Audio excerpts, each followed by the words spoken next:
What's up YouTube? Welcome back to the channel. I've made a video before on why it's so important to keep your wrist nice and stable. You guys really enjoyed that video. I think it must have been a year back or two at least. So I'm going to be making a follow-up video to that one about keeping your wrist solid, but also making your swing as short as possible. So you mainly just use a lot of wrist and a short backswing. What is this going to do? It's going to confuse your opponent a lot because you're going to be so hard to read, right? With a short swing, I can play a drop, a drive, a boast, whatever, and it's going to be so hard to read because all my shots are coming from the same position. So let's get right into this video. If you haven't done so yet, please hit that subscribe button. I'd really appreciate it. Like the video, show some support, and yeah, I hope this helps you. I'm going to be addressing all aspects and shot on the court here, starting with the volley. I actually think on the volley it's the most important because in the back of the court you have a lot of time. You can have a big swing and you can whack the ball. It's okay. When you're on the volley, you really never have time, okay? Because volleys are fast. You have to get there, you have to be quick, you have to be quick in your decision making. So you really don't have time to get a big swing in there. But if you have a small swing, you'll see you'll be on the ball way quicker and you'll be able to, hit shots with more quality.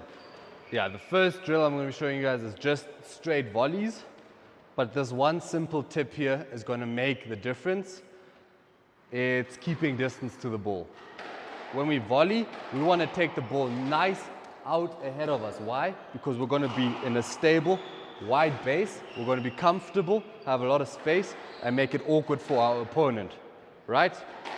So we're going to be doing this short swing, but we're hitting the ball way out ahead of us. And you see, all of my shots are, my wrist is cocked, my elbow is bent, and I'm really just throwing the wrist back, keeping it solid, and that's where all my power is coming from. So this exercise is going to also teach you to hit the ball out in front of you, but also get a short swing. And if your forearm is not burning, you're doing something wrong. Here's a bit of a progression. You go up, down. And keep that swing as short as possible. If I have a big swing, I'm coming from here to hitting the ball. It's way harder for me to time that because my swing is so big and way more can go wrong, and it's going to be harder for me to soften the racket. If I'm not coming from here, but I'm coming from here, this is the only movement happening. So obviously it's way easier to time, and because it's a small swing, you can easily soften up, pop that ball in short. And the reason we do these exercises is we strengthen our forearm. So later on, I have the option to go short swing, drop, or I can go short swing, and I can get it all the way to the back using some height. So this is what we want to do on the volley. Let's talk about what we want to do on the back of the court. Quickly, before we go to the back of the court, another drill to practice a short swing on the volley is the figure of 8. I love this one because this is a really good drill. The ball is always coming right at you, and it's a great drill to completely take away your swing and only hit the ball using a stiff wrist and a very short backswing.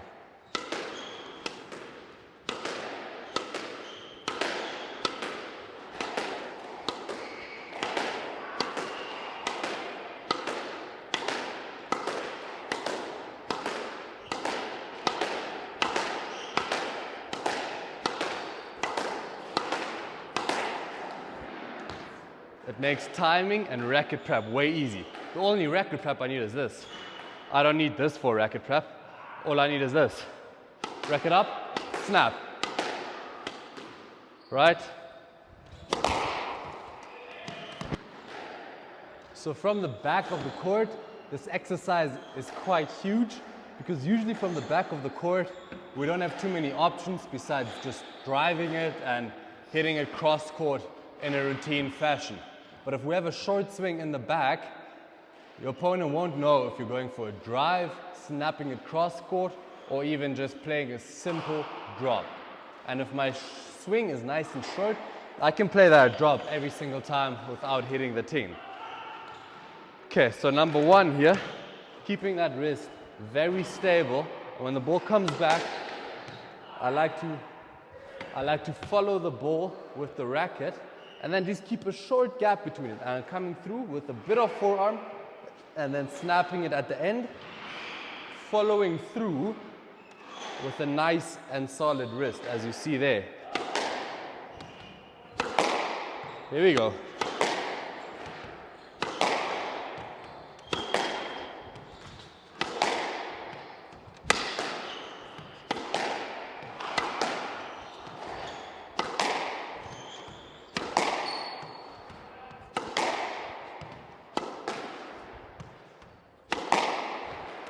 And then if I wanna, take the ball back, short swing, and I can drop the ball. Or all the way to the back, drive, drop from the exact same swing. Just a quick reminder, guys, if you've gotten this far in my video and you haven't subscribed yet or liked the video, please go ahead and quickly hit that like button or subscribe to the channel to see more content. Obviously, I do these videos for fun and to help you guys because I enjoy it. So for you, the only and best way to support me is just by liking the video, subscribing to the channel. All right, so there goes the light. Anyways, I was just finishing off, so we'll do it without the light. Lastly, I was mentioning to practice this when you're playing your next match, just kind of float on the tee with your racket, nice and like mid-height, and you're just kind of floating it here in your wrist, all right? And when you're opening up to the forehand, you just go here, and you keep it nice and short, like Ali Farag always did, or backhand, you're just going here. Keep your elbow close, and that way you're going to be able to practice just hitting out of the wrist. Another fun fact, because you're only playing with wrist and less power, you're going to start using more height naturally, which is going to be a big factor in your game. So thank you guys for tuning in. Let me know what you think of the video, if you have ideas for next videos, and yeah, see you next time.